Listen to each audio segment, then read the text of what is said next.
Hello दोस्तों, welcome to Expert Classes by Manju ma'am. मैं Sushma political science की क्लास में आप सभी का स्वागत करती हूँ।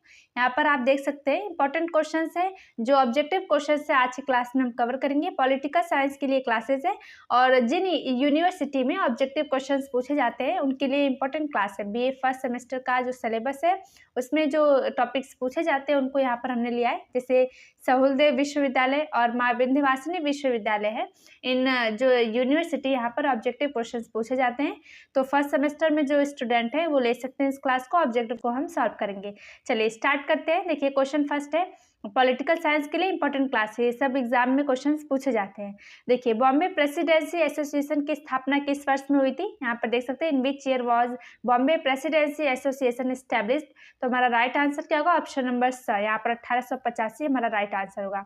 उसके बाद नेक्स्ट क्वेश्चन देखिए, क्वेश्चन नंबर सेकंड है, पूना सार्वजनिक सभा की स्थापना किस वर्ष हुई थी? यहाँ पर देख सकते हैं क्वेश्चन सेकंड है, in which year was the Poona Sarvajanik Sabha established. Option A दिया हुआ है 1866, ऑप्शन बी दिया हुआ है 1867, ऑप्शन नंबर स दिया है 1886 और ऑप्शन नंबर द दिया है 1869। ठीक है, तो यहाँ पर हमारा राइट आंसर होगा ऑप्शन नंबर ए। ये जो हमारा ए होगा वो राइट आंसर 1866 ईस्वी में पूना सार्वजनिक सभा की स्थापना की गई थी। नेक्स्ट क्वेश्चन देखिए, क्वेश्चन नंबर थर्ड है यहाँ पर, भारतीय राष्ट्रीय कांग्रेस की स्थापना किस वर्ष की गई थी? यहाँ पर देखिए इंपॉर्टेंट क्वेश्चन है। अच्छा सॉरी, भारतीय राष्ट्रीय कांग्रेस की स्थापना किसके द्वारा की गई थी? यहाँ पर क्वेश्चन में पूछा गया है, by whom was the Indian national Congress founded.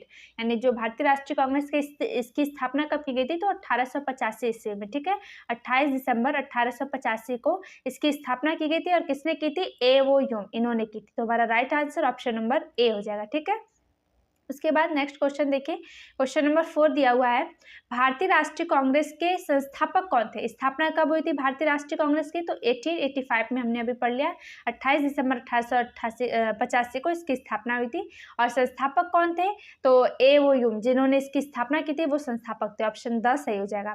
Question number 5 देखिए, नरमपंथी राष्ट्रीयता का युग किस वर्ष से लेकर के किस वर्ष तक रहा था? यहाँ पर क्वेश्चन पूछा जा रहा है। यानी जो हमारे भारतीय राष्ट्रीय कांग्रेस थे दो भागों में बटी हुई थी, गरम दल और नरम दल में। तो यहाँ पर पूछा जा रहा है जो नरमपंथी राष्ट्रीयता का युग है वो कब से कब तक था? तो 1885 से लेकर के 1905 ईस्वी तक जो था ये नरमपंथी थे, और 1906 से लेकर के 1947 तक का युग था वो गरमपंथी का था। तो यहाँ पर क्वेश्चन पूछा गया नरमपंथी के लिए, तो हमारा ऑप्शन ए सही हो जाएगा, 1885 से लेकर के 1905 तक। ठीक है, उसके बाद देखिए क्वेश्चन नंबर 6 है, स्वराज मेरा जन्मसिद्ध अधिकार है और मैं इसे लेकर रहूंगा, ये किसका स्टेटमेंट है? यह उद्घोष निम्न में से किसने किया था? यानी Swaraj is my birth right and I shall have it, who among the following made this declaration. ये किसने कहा था? Swaraj is my birth right, Swaraj हमारा जन्म सिद्ध अधिकार है। तो ऑप्शन ए दिया बाल गंगाधर तिलक, सुभाष चंद्र बोस, गोपाल कृष्ण गोखले और अरविंदो घोष। तो यहाँ पर राइट आंसर होगा ऑप्शन नंबर ए। यहाँ पर देख सकते हैं बाल गंगाधर तिलक ने ये घोषणा की थी।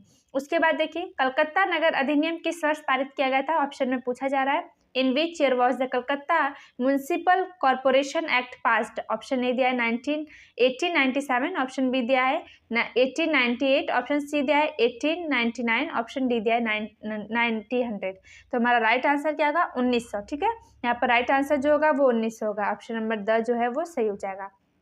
जो कलकत्ता नगर अधिनियम है इसको पारित किया गया था 1900 ईस्वी में। उसके बाद देखिए, असहयोग आंदोलन किसके द्वारा चलाया गया था? इंपॉर्टेंट क्वेश्चन है ये। आंदोलन जो है इनसे क्वेश्चन एग्जाम में पूछे जाते हैं। असहयोग आंदोलन किसके द्वारा चलाया गया? By whom was the non cooperation movement launch. Option नहीं दिया गांधी जी द्वारा, तिलक द्वारा, गोखले द्वारा या जिन्ना द्वारा। तो हमारा राइट आंसर होगा ऑप्शन नंबर ए। असहयोग आंदोलन कब चलाया गया था? तो 1920 ईस्वी में। ठीक है, इसको कब स्टार्ट किया गया था? 1920 ईस्वी में रॉलेट एक्ट जब पास हुआ था उसके विरोध में असहयोग आंदोलन को गांधी जी ने स्टार्ट किया था। उसके बाद देखिए क्वेश्चन 9 है, असहयोग आंदोलन स्थगित होने का क्या कारण था? देखिए ये स्थगित क्यों हुआ था? ऑप्शन यहाँ पर दिया हुआ है, what was the reason for the suspension the non cooperation movement. Option ने दिया है मुसलमानों का असहयोग था, यानी नॉन कोऑपरेशन मूवमेंट जो था, नॉन कोऑपरेशन बाय मुस्लिम्स, मुसलमानों का असहयोग था इसमें, या ब्रिटिश सरकार की दमन नीति थी, या फिर कांग्रेस में फूट थी, या चौरी चौरा कांड। तो हम जानते हैं जो असहयोग आंदोलन कब स्टार्ट हुआ था, तो ये 1920 ईस्वी में इसको स्टार्ट किया गया था। रॉलेट एक्ट जो 1919 में पास हुआ था इसके विरोध में। तो जब चौरी चौरा कांड होती है 1922 ईस्वी में, तो इसके द्वारा इसे हटा दिया गया। यानी जब 1922 ईस्वी में गोरखपुर यूपी में जब चौरी चौरा नामक कांड हुआ था, तो वहां पर उसके बाद गांधी जी ने क्या किया, असहयोग आंदोलन को वापस ले लिया। ठीक है, उसके बाद देखिए नेक्स्ट क्वेश्चन नंबर 10 में पूछा जा रहा है, निम्नलिखित में से किस नेता ने असहयोग आंदोलन में भाग नहीं लिया। यहाँ पर देख सकते हैं which of the following leaders did not participate the non cooperation movement. तो हमारा राइट आंसर होगा सी.आर. दास, सुभाष चंद्र बोस, मोहम्मद अली जिन्ना या मौलाना शौकत अली। तो राइट आंसर क्या होगा, ऑप्शन नंबर सा, मोहम्मद अली जो जिन्ना थे, इन्होंने जो असहयोग आंदोलन था इसमें भाग नहीं लिया था। उसके बाद देखिए रॉलेट एक्ट किस सन में पास हुआ था। तो रॉलेट एक्ट सन 1919 में पास हुआ था, हमने ऊपर भी पढ़ा 19 यानी ब जो हो जाएगा वो सही होगा, 1919 में ये पास हुआ था। इसके विरोध में असहयोग आंदोलन को गांधी जी ने 1920 में स्टार्ट किया था। उसके बाद देखिए सविनय अवज्ञा आंदोलन, ये किसने स्टार्ट किया था, तो गांधी जी ने स्टार्ट किया। गांधी जी ने सबसे पहले असहयोग आंदोलन को स्टार्ट किया, उसके बाद इन्होंने सविनय अवज्ञा आंदोलन, यहाँ पर देख सकते हैं कब प्रारंभ हुआ, when did the civil disobedience movement start. सविनय अवज्ञा आंदोलन 6 अप्रैल 1930, 20 सितंबर 1920, 8 अगस्त 1942, 1 जनवरी 1932। तो देखिए 1932 में क्या हुआ था, पूना पैक्ट हुआ था। 8 अगस्त 1940 को अगस्त प्रस्ताव पेश हुआ था, और 6 अप्रैल जो 1930 है राइट आंसर होगा। जो सविनय अवज्ञा आंदोलन था ये चलाया गया था। ठीक है, उसके बाद देखिए गांधी इरविन समझौता कब हुआ था। गांधी और इरविन के बीच में जो समझौता हुआ था ये कब हुआ था, when was the Gandhi Irwin pact done. Option A दिया है 10 अप्रैल 1932 को। गांधी इरविन समझौता 1931 में होता है। ठीक है, 1931 में होता है। और जो गांधी इरविन समझौता तो 1931 में होता है, और जो गांधी और अंबेडकर के बीच पूना पैक्ट हुआ था ये 1932 में होता है। ठीक है, तो पूना पैक्ट कब होता है, 1932 में, और जो गांधी इरविन समझौता है कब होता है, 1931 में। तो राइट आंसर होगा 5 मार्च 1931, ये हमारा स जो है वो राइट आंसर होगा। ठीक है, उसके बाद क्वेश्चन नंबर 40 देखिए, 14 है, भारत छोड़ो प्रस्ताव किस तिथि को प्रस्तावित किया गया। भारत छोड़ो जो प्रस्ताव था ये कब प्रस्तावित किया है, यानी quit India proposal was proposed on which date. Option A 8 अगस्त 1942, 17 अगस्त 1942, 6 अगस्त 1942 या 5 अगस्त 1942। तो भारत छोड़ो आंदोलन कब प्रस्तुत किया गया था, 8 अगस्त 1942 में। ठीक है, देखिए क्वेश्चन 15 है, अंग्रेजों भारत छोड़ो, यानी जो अंग्रेजों भारत छोड़ो है प्रस्ताव को एक अन्य नाम से भी जाना जाता है। यह नाम क्या है, जो भारत छोड़ो प्रस्ताव है इसको और किस नाम से जानते हैं, यहाँ पर क्वेश्चन पूछा जा रहा है। ठीक है, देखिए भारत छोड़ो, अंग्रेजों भारत छोड़ो, जब भारत छोड़ो आंदोलन आया था, यानी जब भारत छोड़ो प्रस्ताव आया था तो इसको हमने कहा था अंग्रेजों भारत छोड़ो, उस टाइम पर ये नारा दिया गया था। तो हमारा यानी साइमन गोबैक जो था, proposal is also known by another name, this name is. Bharat छोड़ो प्रस्ताव का और क्या नाम है, भारत छोड़ो आंदोलन जो हुआ था उसका अन्य नाम जो है भारत छोड़ो प्रस्ताव, ऑप्शन नंबर ए हो जाएगा। उसके बाद देखिए क्वेश्चन 16 है, सन 1909 के एक्ट को दूसरे नाम से जाना जाता है। तो 1909 में क्या आया था, मार्लियामेंटो एक्ट सुधार आया था। तो ऑप्शन नंबर अ जो हो जाएगा वो सही हो जाएगा। मार्लियामेंटो जो सुधार आया था कब आया था, 1909 में। इसे 1909 के एक्ट के नाम से भी जानते हैं। उसके बाद देखिए प्रारूप समिति के सदस्य नहीं थे। प्रारूप समिति के सदस्य कौन नहीं थे, the members of the drafting committee were not. Drafting committee जो थी प्रारूप समिति के नाम से पूछा जा सकता है, मसौदा समिति के नाम से इसको पूछा जा सकता है। तो इसके सदस्य कौन नहीं थे, देखिए पंडित जवाहरलाल नेहरू, के एम मुंशी, अल्लादी कृष्णा स्वामी अय्यर या मोहम्मद सादुल्ला। तो हमारा राइट आंसर क्या हो जाएगा, option number A, Pandit Jawaharlal Nehru जो थे वो प्रारूप समिति के अध्यक्ष यानी सदस्य नहीं थे। ठीक है, उसके बाद देखिए क्वेश्चन 18 में पूछा जा रहा है, स्वतंत्र भारत का पहला भारतीय गवर्नर जनरल कौन था। यानी जब भारत आजाद हुआ था, स्वतंत्र भारत यहाँ पर लिखा जा रहा है। ठीक है, तो स्वतंत्र भारत का पहला गवर्नर जनरल कौन था, डॉक्टर राजेंद्र प्रसाद, ये क्या थे, राष्ट्रपति बने। सी राजा गोपालचारी, हमारा right answer option number A हो जाएगा, राजा गोपालचारी, ये स्वतंत्र भारत के पहले गवर्नर जनरल थे। ठीक है, और यहाँ पर देख सकते हैं सरदार वल्लभ भाई पटेल पहले गृह मंत्री थे। क्वेश्चन 19 देखिए, भारत को गणतंत्र किस तिथि को घोषित किया गया, यानी भारत में जो गणतंत्र दिवस मनाया जाएगा किस तिथि को घोषित किया गया, 30 दिसंबर को 1929 को, या 26 नवंबर 1950 को, 15 अगस्त 1947 को, या 26 अगस्त 1950 को। तो हमारा राइट आंसर क्या होगा, देखिए यहाँ पूछा जा रहा है भारत को गणतंत्र किस तिथि को घोषित किया गया था। तो 26 जनवरी 1950 होना चाहिए, यहाँ अगस्त नहीं होगा। ठीक है, 26 जनवरी, क्योंकि 26 जनवरी 1950 को गणतंत्र दिवस मनाते हैं, तो 26 जनवरी 1950 राइट आंसर होगा। उसके बाद देखिए भारत का नवनिर्मित संविधान कब लागू हुआ। भारत का संविधान कब लागू होता है, 26 जनवरी 1947 को, या 26 जनवरी 1948 को या 26 जनवरी 1950 को। तो राइट आंसर होगा ऑप्शन नंबर स, 26 जनवरी 1950 को भारत का संविधान लागू हुआ। बनकर तैयार हुआ था 26 नवंबर 1949 को, ठीक है। उसके बाद देखिए भारत की संविधान प्रारूप समिति के अध्यक्ष कौन थे? प्रारूप समिति अभी हमने पढ़ा, प्रारूप समिति के सदस्य कौन थे? तो वहां पर ऑप्शन था जवाहरलाल नेहरू ने थे। अभी यहाँ पूछा जा रहा है प्रारूप समिति यानी जो ड्राफ्टिंग कमेटी है इसके अध्यक्ष कौन थे? डॉक्टर राजेंद्र प्रसाद थे, डॉक्टर BR अम्बेडकर थे, सरदार पटेल थे, KM मुंशी थे। तो डॉक्टर भीमराव जो अम्बेडकर है ये प्रारूप समिति यानी ड्राफ्टिंग कमेटी के अध्यक्ष थे, ठीक है।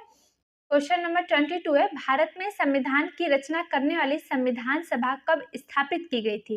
यानी when was the constituent assembly established in India to frame the constitution? कब स्थापित की गई थी? अप्रैल, यहाँ देखिए 1945 ईस्वी में, 1946 में, 1949 में, 1948 में। तो कब ये स्थापित की गई थी? 1946 में इसको स्थापित किया गया था। और संविधान का पहला बैठक कब हुआ था? 9 दिसंबर 1946 को हुआ था, ठीक है। तो इसको जो संविधान को स्थापित कर किया गया था 6 दिसंबर 1946 को इसकी स्थापना की गई थी। और प्रथम बैठक जो है वो 9 दिसंबर 1946 को हुई थी।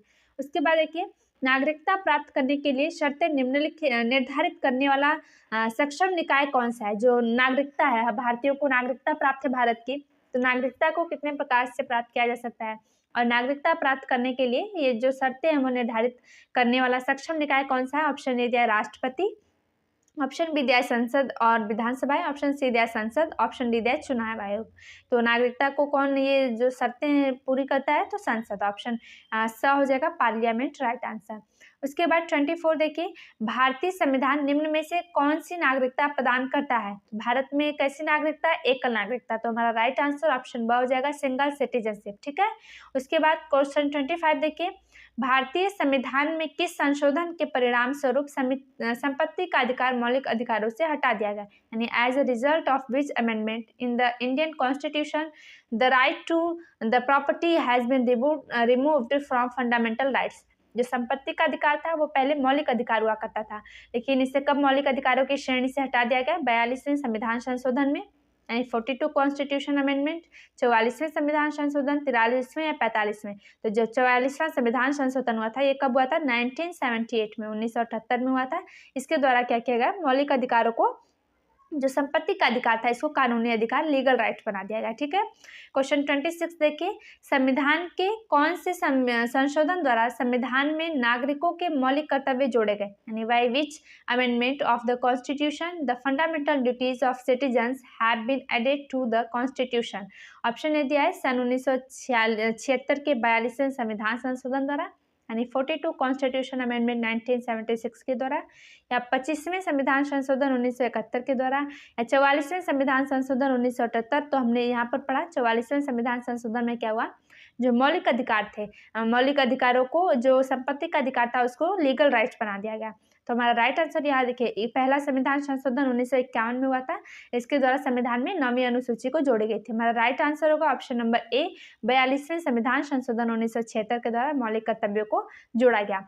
और कहाँ पर जोड़ा गया? तो भारतीय संविधान के भाग 4A में, ठीक है। मौलिक कर्तव्य मूल संविधान में रहते हैं, इसको 42वें संविधान संशोधन 1976 में जोड़ा गया। भाग 4A में आर्टिकल की बात करेंगे तो 51A में जोड़ा गया, ठीक है। उसके बाद देखिए क्वेश्चन 27 है मौलिक अधिकारों का संरक्षक कौन है?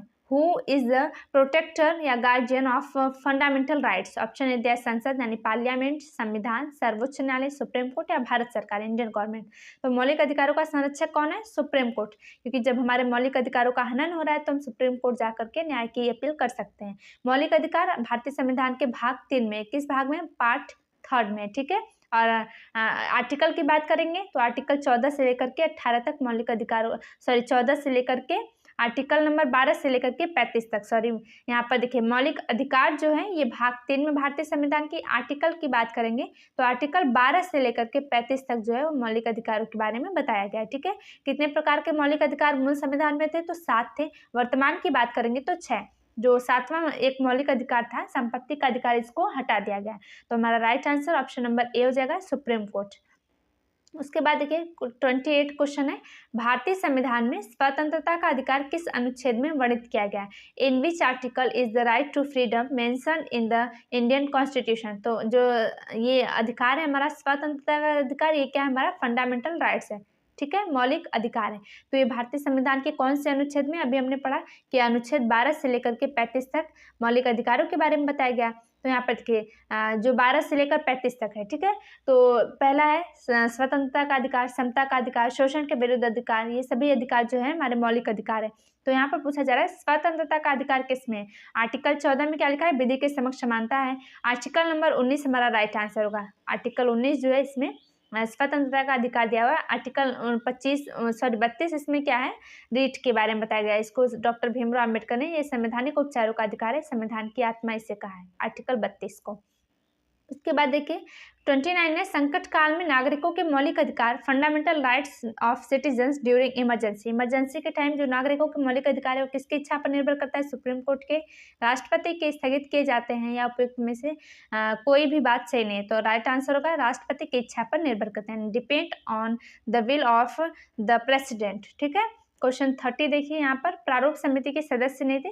आज ये हमारा लास्ट क्वेश्चन है, यहाँ पर हमने आज 30 क्वेश्चन ही करेंगे। The members of the drafting committee were not, कौन नहीं थे, जवाहरलाल नेहरू, के एम मुंशी, अल्लादे कृष्णा स्वामी अय्यर या मोहम्मद सादुल्ला। तो राइट आंसर होगा जवाहरलाल नेहरू।